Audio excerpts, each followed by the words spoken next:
You snooze, you lose. Then, an ambulance driver dancing at the wheel? Look, Ma, no hands. Not so funny when the 911 operators hang up on you. Are you gonna give me an ambulance? Are you gonna swear again, you stupid? Can I get some help here? Then, a movie director determined to get a shot on a train trestle. A young camera assistant eager to do her job. And video released today of the accident that ended her life. We all had to basically run for our lives. She was doing her job. What about him? For them to overlook something is absolutely, positively, it's unacceptable. A story that will put Hollywood on trial. Rolling! Here now, David Muir and Elizabeth Vargas. Good evening, and it's great to have you back. It's great to be back. And tonight, 2020 on the case. The outrage over people being lazy, slacking off, not doing their jobs. Just this week, that video going viral, the UPS man kicking that $12,000 package. Whatever happened to handle with care? You might be thinking we all know someone at work who isn't pulling their weight, but tonight, what if not doing your job cost someone their life? Chris Conley up first here with the moment on the train tracks, leaving many asking, whose job was that? Follow the muddy waters of the Altamaha River westward, past the Spanish moss and the cypress trees in backcountry Georgia, and the river brings you to a century-old train trestle.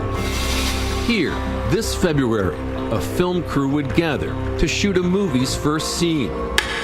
But the set would quickly turn into a place of real-life horror. Just kept saying over and over, Lord help us. God help us. Lord help us. On the film crew, put in harm's way, this young woman would suffer an all but unimaginable fate just for doing her job.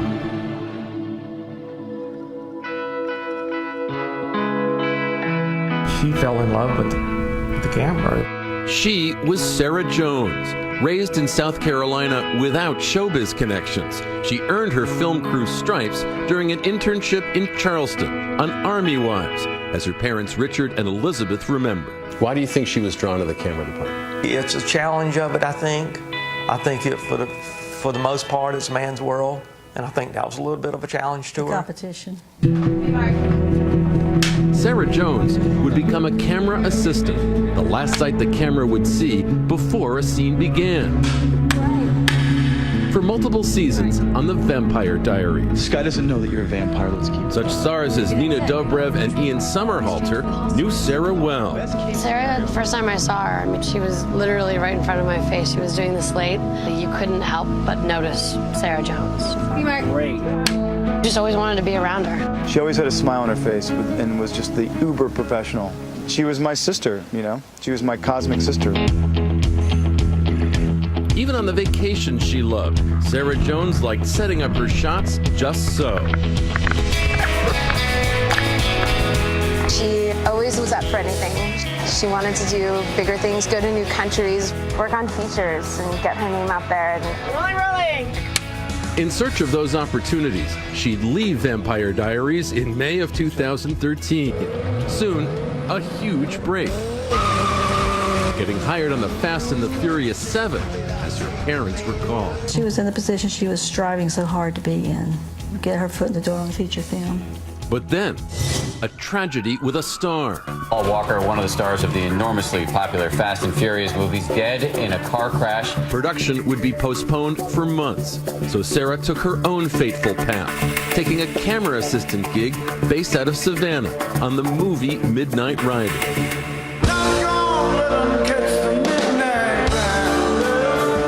Based on the memoir by Greg Allman of the Allman Brothers, starring Oscar winner William Hurt, Midnight Rider would be an independent film, written, produced, and directed by this man, Randall Miller.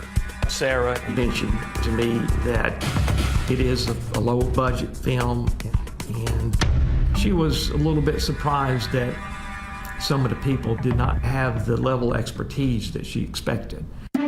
Shooting had yet to begin on the film when, on Thursday, February 20th, cast and crew drove 2 hours to this location in Doctortown, Georgia. Among those arriving were Sarah and hairstylist Joyce Gilliard. I was told that it wasn't actual principal photography. The actual day we're supposed to start shooting was going to be that Monday. A pre-shoot, that's what it said on the schedule. But once they got there, the crew realized Randall Miller wanted to shoot a full scene. A dream sequence in which Greg Allman, from his hospital bed, imagines his late brother, guitarist Duane Allman, across the bridge. Two trains passed by, one at 3:45 in the afternoon. It came time to set up for the day's money shot, 30 feet above the water. The plan for the scene was to set up a hospital bed on train tracks. You've got a hospital bed, you've got heavy camera equipment, and an entire crew loaded onto this train trestle. Joyce Gilliard heard someone telling those assembled what to do if a train was spotted. You have 60 seconds to get off the track. I was more or less 60 seconds to get off the track, and I started praying.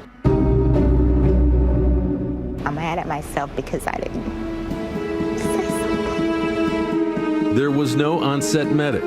There were no railroad officials present. Location manager Charlie Baxter was not there. Moments after filming began, just before 4:30 p.m., this dream sequence turned into a nightmare. I don't know who yelled anything. All I know, I heard and I saw the train. And you just immediately started running. CSX train Q12519 with 2 locomotives and 37 freight cars, barreling down the track at an estimated 57 miles per hour. I saw the light of that train. It was like the train was right there. So you had seconds to figure out what you were going to do. Sarah was trying to get the equipment off the track, as a good camera person would, because it's expensive, camera equipment. Cast and crew had to run toward the oncoming train along this narrow pathway to save their lives. Joyce saw Randall Miller and another crew member trying to yank the hospital bed off the tracks. When I realized that I could not get to land, that's when I ran to the side and held on to the iron girder, and I prayed I didn't get hit by the train. The pressure from the wind from the train was so strong that holding on to the girder, I wasn't able to. It pulled me off. The train struck Joyce Gilliard's left arm after smashing into the hospital bed, shrapnel flying everywhere. Joyce closed her eyes. I couldn't believe what was happening. Thought about dying. And my family getting that call. The train's impact had snapped a bone in Joyce's left arm. Blood poured from the wound. Joyce opened her eyes once more. Sarah was the first person I saw. She was lying on the side of the tracks dead. You didn't know it was her. You didn't know it was her. I received a phone call from one of her friends. She said, "Sarah's no longer here." I said, "What do you mean? You mean as in dead?" She said, "Yes, ma'am." It was rough. I mean, it took the wind out of me. It's very, very hard. Sarah Jones was 27 years old. Hours later, the phone rang again. It was the director of Midnight Rider. Randall Miller called us that day. He was very upset. He was crying. He was nearly hysterical. And he was saying, "I'm so sorry." He couldn't say much more than that. But why had Randall Miller allowed his crew to shoot on live tracks? Sarah Jones's parents and police demand answers, as allegations emerge of Randall Miller's reported recklessness on another film. He would say, "But we're trying to make a movie here. as if that outweighed the needs or the safety or the welfare or of other people. It was like that's some kind of magic card. And footage released today from a camera mounted on the locomotive shows those last horrifying moments as the crew members of Midnight Rider scramble for their lives. Stay with us. Do Your Job continues. Once again, Chris Connolly.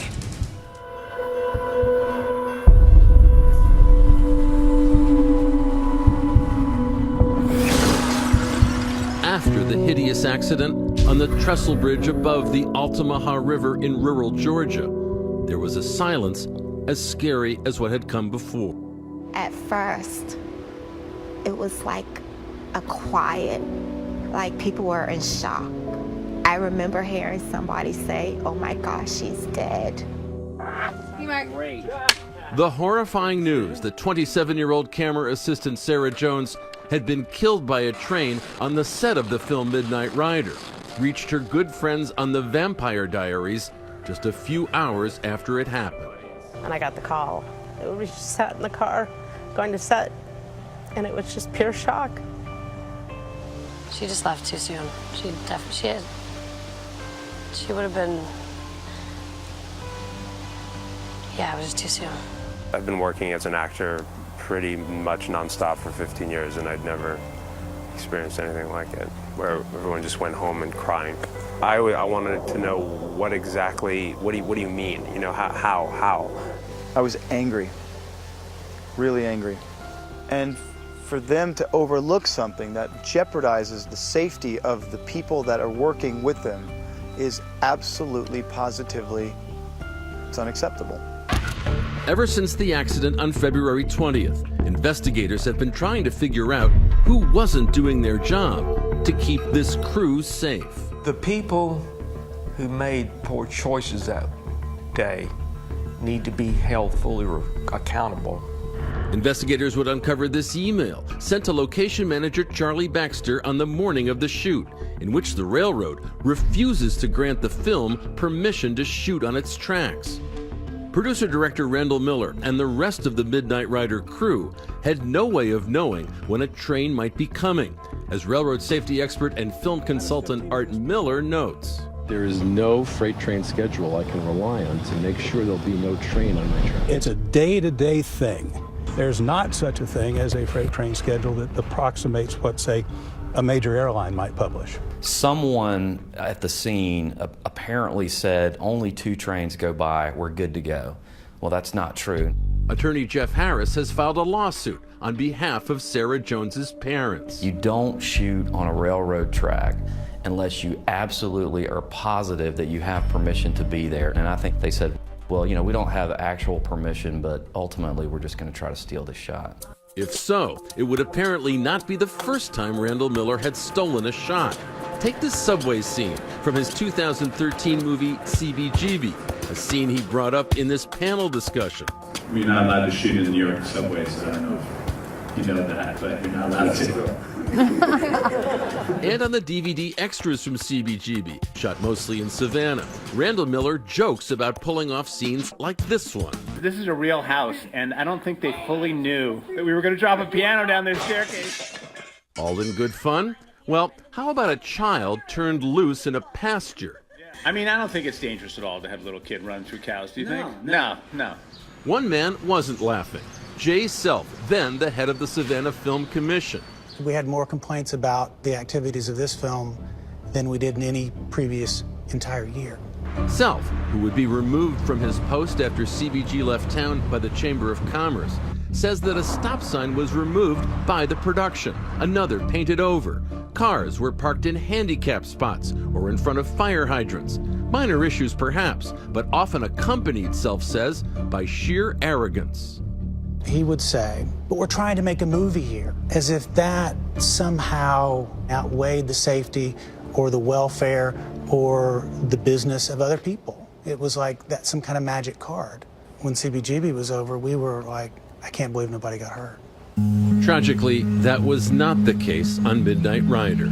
They thought they could make up their own rules. They pushed it too far. The audacity to put someone else's life in such danger. They wanted to get the shot, so whatever it took to get the shot is what they did. The entire crew was put in a situation where we all had to basically run for our lives. It's true, as shown by this startling new evidence just released today. Dramatic video taken by a camera mounted inside CSX Q12519. It shows the Midnight Rider crew racing off the bridge as the train that would need a mile of track to stop rapidly approaches the bed that's been left behind on one of the rails. Look again and listen as the dramatic scene unfolds. 26 seconds before impact, the engineer starts to blare the horn continuously. 3 seconds before impact, it's too late to get the bed off the tracks. It sits there, while to the side, actors William Hurt and Wyatt Russell, along with 2 crew members, make it off the trestle. 1 second before impact, people cover their ears, clinging to the bridge for their lives. On impact, the bed becomes a deadly weapon. The train hits the bed, and the bed flies up, and apparently a portion of the hospital bed strikes Sarah and pushes her into the train. Hairstylist Joyce Gilliard suffered a compound fracture of her left arm. She's had to have a plate put in and is also suing the producers, the railroad company, and nearby landowners. It's not just my arm that was hurt. I suffered such a traumatic experience seeing my coworker, friend, lose her life because of someone else's negligence. Up next, in the hot seat, in court and on video, the man at the center of the Sarah Jones tragedy, producer-director Randall Miller, confronted with different questions about just what happened that day, and giving the same answer 3 times. Unfortunately, that's not my job. You know where anybody was down that track before that train accident occurred? Again, it's not my job. You didn't ask CSX how many trains were coming down that trestle, did you? Again, that's not my job. 2020 continues. Here again, Chris Connolly. 27-year-old Sarah Jones was doing her job. Part of the Midnight Rider crew, instructed to place their equipment and a metal bed on these railroad tracks. Only to see a train coming towards them at 57 miles per hour and smashing into the bed. The train hit the bed. It sent shrapnel flying everywhere, and she was hit. The shrapnel apparently hit her and caused her to knock her into the train. Wayne County 911. Can you get my location where I am? I think we need an ambulance. Well, someone got hit by a train. 7 crew members suffered injuries in the accident. Sarah Jones lost her life. It's clear that certainly the producers and director, they messed up real bad. It was a live track. There were tracks elsewhere in the vicinity that were not live tracks that could have been used. 2020 found a train trestle just a few hours away, where an on-site railroad official was able to shut down train traffic so we could film safely. You go on a railroad track without permission, there's a big spectrum of what could happen. If the spectrum goes all the way to somebody dies, you just don't do it. Joyce Gilliard was recuperating when producer-director Randall Miller paid her a visit. He came to my hospital room a couple days after the tragedy happened. He didn't say anything. He just cried. He just cried. The Wayne County DA has charged Randall Miller and 3 other members of the Midnight Rider team with involuntary manslaughter. Involuntary manslaughter carries a maximum of 10 years. They've each pleaded not guilty. Everybody's trying to distance themselves from responsibility, saying it was not their fault. Finally, there are words from the man at the center of the tragedy, Randall Miller, testifying in a civil suit filed against him by Greg Allman, the subject of Midnight Rider, and saying one phrase 3 times. Did you even employ anyone to go down the railroad track, maybe 3 or 4 miles down, to warn people when the train was coming? Unfortunately, that's not my job. Do you know where anybody was down that track before that train accident occurred? Again, it's not my job. You didn't ask CSX how many trains were coming down that trestle, did you? Again, that's not my job. Recalling the final warning that was given to his crew. Heard that if a train were to come, that at the very least we could have 60 seconds. And you actually believe that you can get a metal bed off the track and the people off the track in 60 seconds? Well, I didn't.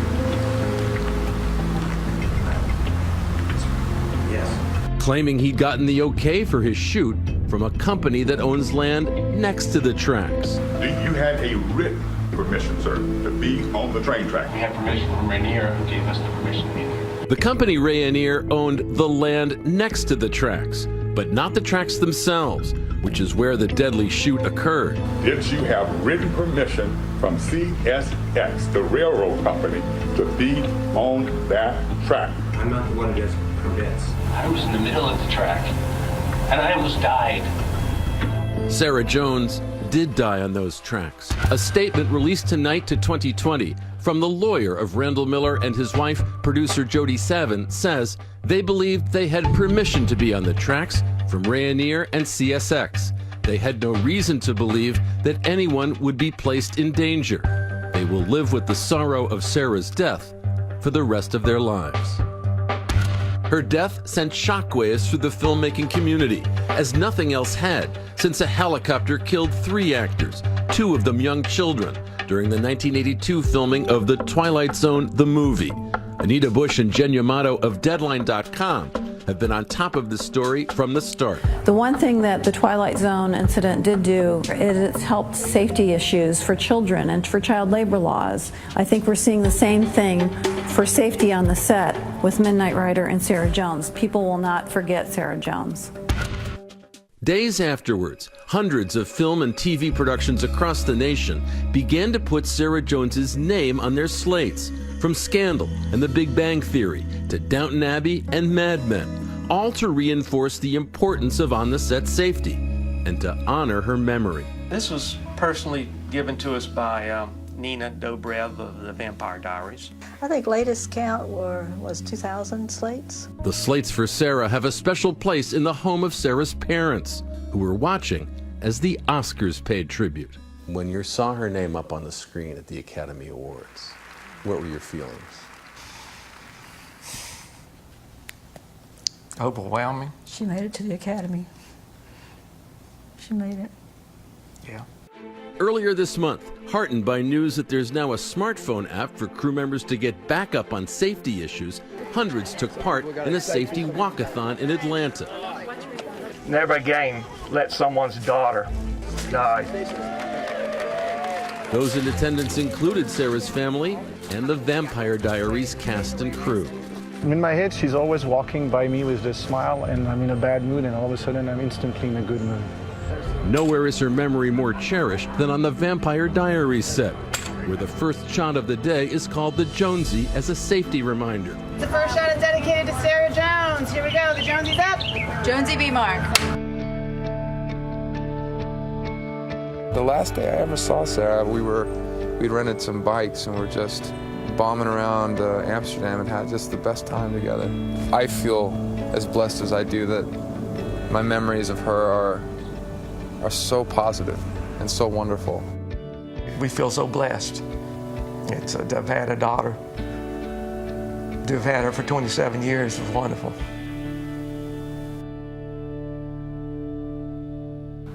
That trial is set for early next year, and we want to know, have you ever been put in danger by your boss? We hope you'll tweet us tonight. Use the hashtag ABC2020. And when we come back here, what happens when you call 911 and they hang up on you? You've got to hear this.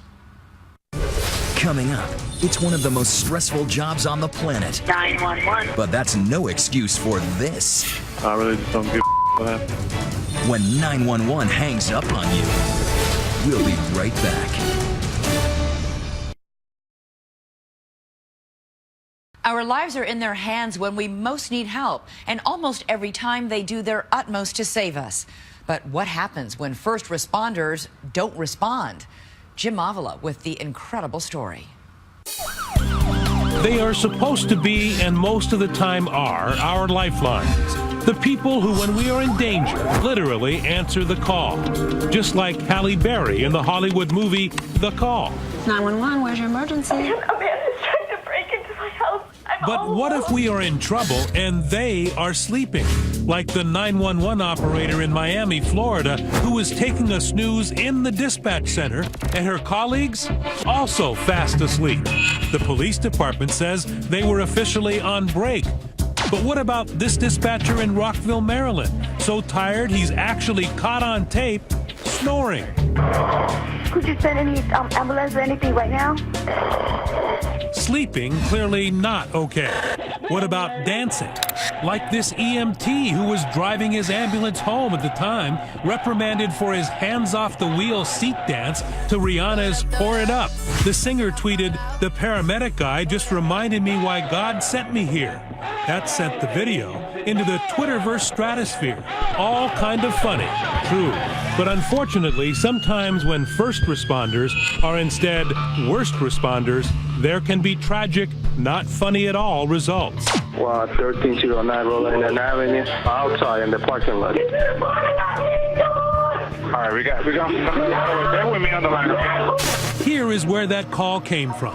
Medrick Mills, a Washington, D.C. Parks employee for nearly 5 decades, taking his daughter Marie to the computer store to buy a laptop. But this happy sojourn turned into a 911 disaster when Medrick suffered a heart attack. You're walking out of the computer store. And yes. He's right around here. He's right around here. And he kind of falls next to the... Falls next to the car, yes. If you're going to suffer a heart attack, it appeared Medrick Mills had picked a pretty good spot to do it. First of all, his daughter was close by, and then, luck of all luck, right across the street, Engine House 26 of the Washington, D.C. Fire Department. But as the seconds ticked by, that firehouse remained strangely quiet. I mean, the fire department is across the street. Yeah, we understand that. We're going to help on the way, okay? What's going on in the firehouse filled with life-saving equipment is hard to fathom and impossible to explain. Because although there are 5 firefighters inside, none comes across the street to help. In fact, the lieutenant in charge, instead of immediately getting out of her bunk, asked for the exact address of where Medrick was dying not 100 yards away. Another firefighter came outside, but did nothing more than gaze at the chaos across the street. So you're actually going like this? I'm waving my arms because I just know that he's seeing me because he's standing with his arms folded, looking this direction. And to her horror, he turned around and went back inside. So how long would it take for emergency personnel to get from here, the firehouse, to there, the parking lot where Medrick Mills was dying of a heart attack? It took me less than 30 seconds to cross that street on foot. But in the day poor Medrick lay here, a full 11 minutes after the first call, paramedics had still not arrived. But as bad as that was, on this terrible day, there was a second critical error. The ambulance that was dispatched was initially sent to the wrong address. So where were the paramedics? Let's take a drive. It turns out they've been sent to the wrong side of town, 2.5 miles away from where Medrick Mills collapsed. A day of botched signals and no excuse inaction, the Washington, D.C. Fire Department won't even try to justify. When someone knocks on the door and says there's an incident across the street, they should have responded immediately. Does it bother you that one of them actually went back to the bunks and was studying? Yes, that was even more horrendous. The lieutenant, who wouldn't initially leave her bunk, retired with full pension. The most anyone else got was a 60-hour suspension. That's right, 60 hours. You're so upset, I don't want to hang up with you. I want you to stay on here with me. There is no doubt first responders have stressful jobs. They get hammered with ridiculous calls, supersized complaints about the price of a burger. Okay, what's going on there? I was at a McDonald's. I paid $10, and these guys gave me 1 burger and a fry. Sir, this is not a police matter. I got robbed for my money. The 911 operator wasn't loving that. I'd say the vast majority of them are not technically emergencies, probably 75%. A steady diet of silly calls and other people's genuine trauma forced former 911 operator Jeff Hewitt to quit, he says, after only 4.5 years on the job. Still, he says there's no excuse for what happened in Nashville, Tennessee, during this call for help from a woman being threatened by a knife-wielding boyfriend. I don't want anything now. My life is great. Please, God. Wait for it. I really just don't give what happens. Yeah. 911 operators are trained to be the responsible party during an emergency, but sometimes they're not. So what can you do? In Tampa, Florida, this mom calls 911 after accidentally locking her toddler in the car during a heat wave. Hi, my infant son is locked in the car in a parking lot. Cops on the way, right? No. The dispatcher somehow needed to hear more distress. They won't be able to try to gain access to the car unless the child is in some kind of distress. The toddler finally rescued by a motorist who took a wrench to the window. The baby's okay. The dispatcher is now in the hot seat. The dispatcher absolutely made a mistake. This is not the way we do business.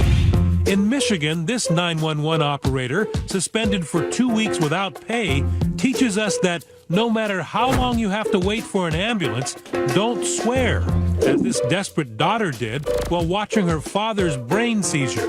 Get the beeps ready. 911. I need an ambulance in 5 Hartway. Well, okay, first of all, you don't need to swear over 911. Okay. And slow down. Ambulance. But the dispatcher had already hung up on her, so she called a second time. And still, 911 refused to send help. 911. Are you going to give me an ambulance? Are you going to swear again, you stupid? Are we going to have a No, you're not going to one. The burnout rate for dispatchers is typically 3 years. Most people don't make it beyond that. And finally, this tongue-in-cheek insight from our insider: the next time a 911 call is in order, have your emergency Monday morning, because by Friday, the stress has reached epic proportions for dispatchers. It was just almost unbearable stress. What you have to do is kind of compartmentalize your frustration and your anger, because nobody calls you on the best day of their life and say, oh, great, thank you, 911. For Marie Mills, who lost her dad, she has no advice, just a simple request for the first responders who did not live up to their name.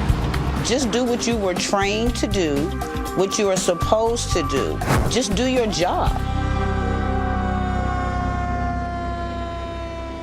Just incredible waving to those first responders across the street, not getting help. Tweet us, use the hashtag ABC2020 if something like this has ever happened to you. And up next here, if someone at work says, I'm just exhausted, wait until you hear this. The sharks from Shark Tank are here with a message for your complaining coworkers. When we come back, just resting their eyes. From movie stars to news anchors. Is falling asleep on the job the new normal? Not to the Shark Tank team. I'd rather be tired than broke. You won't believe how this HR professional thinks you should nap. That's just heartbreaking. When Do Your Job continues.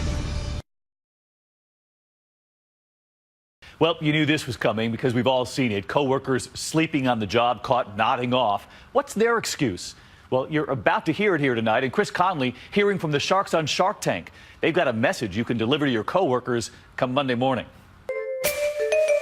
There's no greater risk to your career than falling asleep on the job. For Shark Tank's Robert Herjavec, who's amassed $100 million in his waking hours, downtime at the office is unheard of.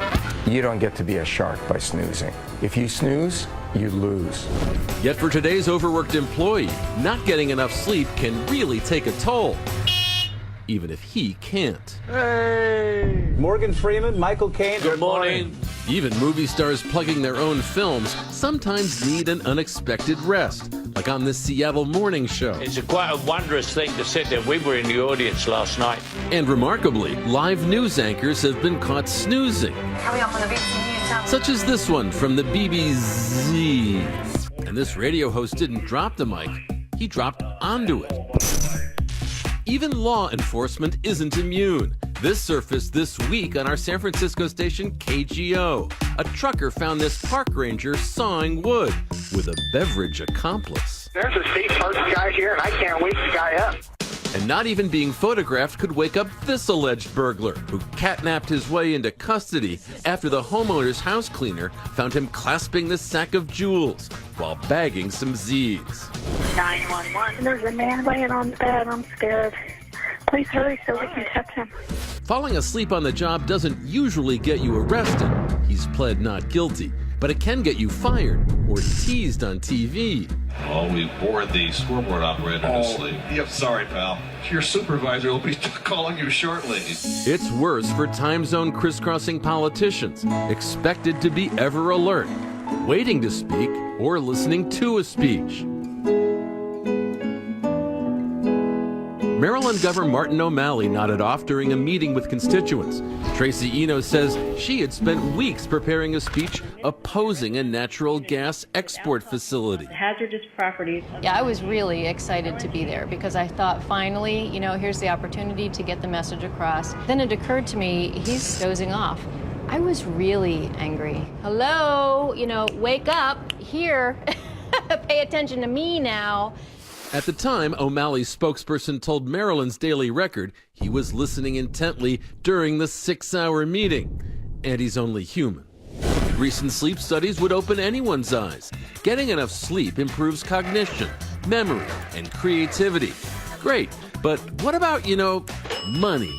Overachieving entrepreneurs like the Shark Tank crew insist that advocates for getting 7 to 9 hours of bed rest a night are full of sheets. There isn't enough hours in a day for me to get the stuff I need done, so I train myself to sleep 4 hours a night. Anybody can do it. You work kind of 24/7. You sleep because you need to and you have to. I'd rather be tired than broke. In short, do your bleeping job. But for the rest of us, lack of sleep can seem like a permanent component of any job these days. I look around here and I think, this is the perfect workspace for the 21st century, right? How sleepy are we? There was an HR study that recently called it an epidemic. Cynthia Shapiro, a former human resources executive turned career coach and author, is wise in the ways of today's high-powered companies and says some of them want you sleep-deprived and work-obsessed. She cautions, even if they provide a nap room for the weary, be wary. Don't use them. It's a trap. It's a trap. In order to use it safely, it has to be a super obvious work-related reason. So everyone in the company needs to know that you just got off a red-eye flight or you were up all night doing a presentation. That sounds like more work than just staying up. I agree. Some people fall asleep for health or medical reasons.